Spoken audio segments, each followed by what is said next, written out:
संध्या यादव जी कानपुर से। राधा वल्लभ श्री हरिवंश महाराज जी। महाराज जी, आप कह रहे हैं कि आपको ब्रज 84 कोस पद यात्रा का सौभाग्य प्राप्त हो रहा है। महाराज जी, आप जानना चाहते हैं कि इस यात्रा का उद्देश्य क्या है और इसमें हमें किन नियमों का पालन करना है? इस यात्रा का उद्देश्य रखना चाहिए प्रिया प्रीतम की प्राप्ति।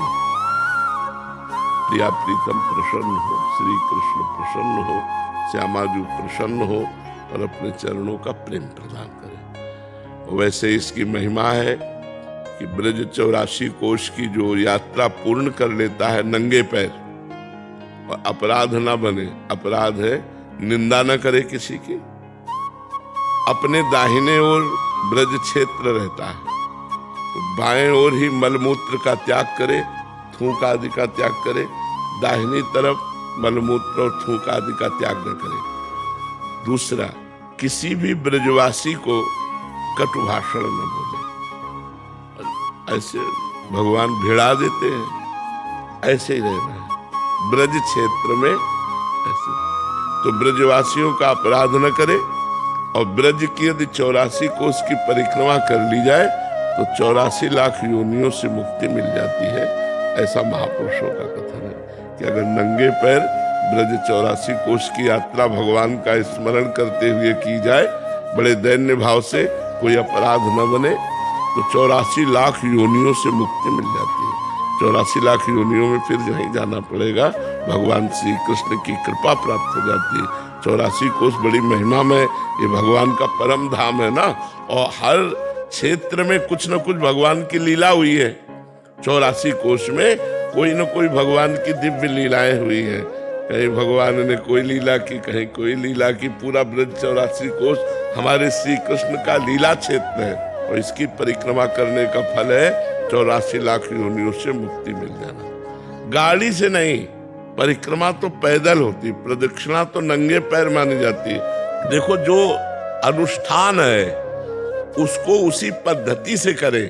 अच्छा, ब्रज 84 कोस परिक्रमा दे रहे हो, आप देखो नंगे पैर चल के तो थकान लगती है।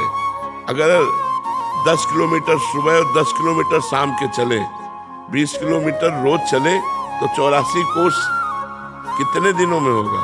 पहले 84 कोस के किलोमीटर विभाजन करो, 250 किलोमीटर। तो अगर 15 दूनी 30, लगभग 15 दिन, 15 दिन तो अब समझो 15 दिन बराबर ब्रज का। और ब्रजवासियों के कहीं न कहीं टुकड़े मिलते हैं, ब्रजवासियों की कृपा और ब्रज क्षेत्र में भगवान की तीर्थ स्थलियों के दर्शन नंगे पैर, बड़ा श्रम पूर्वक है, कोई ऐसे सहज थोड़ी हो जाती है। पद यात्रा करते हैं तो मधुकरी मांग के। हाँ, ये सब पवित्र का तो ब्रज 84 कोस की परिक्रमा महामहिम है। अपने लोग सब नंगे पैर किए हैं और जहाँ रास्ते वहाँ कांटे थोड़ी बिछे, और थोड़ा कंकड़ चुभे, थोड़ा कांटे भी लगे तो अच्छा रहेगा, पाप नष्ट होंगे। तो तभी हमने कहा अनुष्ठान पद्धति से यदि अनुष्ठान करो तो 84 लाख योनियों से मुक्ति मिल जाएगी ब्रज 84 कोस की परिक्रमा मात्र से। हमें 7 दिन में कर ली थी भाई। हाँ, तो अब जिनकी बहादुरी है भाई, जो अच्छा चल लेते हैं तो मान लो 40-50 किलोमीटर, 40 किलोमीटर चल ले तो 7 दिन में कितना, 7 कहे 7 चौक 28, मतलब 40 किलोमीटर लगभग, 40 किलोमीटर लगभग रोज चले तो अब भाई बहादुर आदमी के काम है। अपने लोग तो 10 किलोमीटर सुबह चलते थे और 10 किलोमीटर शाम के चलते थे, 13-14 दिन में पूरी हो गई थी।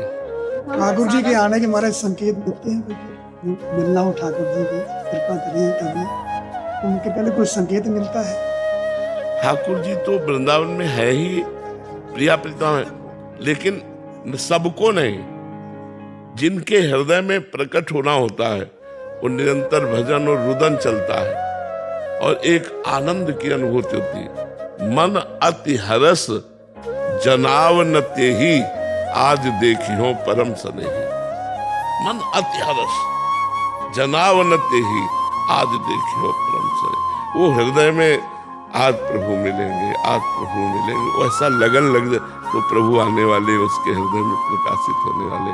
सबको नहीं, उस भजन करने वाले को उसके हृदय में आनंद की अनुभूति ऐसी होने लगती जैसे सूर्य उदय होने के पहले ही अंधकार नष्ट हो जाता है, ऐसे भगवान के साक्षात्कार के दर्शन करने के पहले ही काम क्रोध लोभ मोह मद ये सब अंधकार नष्ट हो जाता है।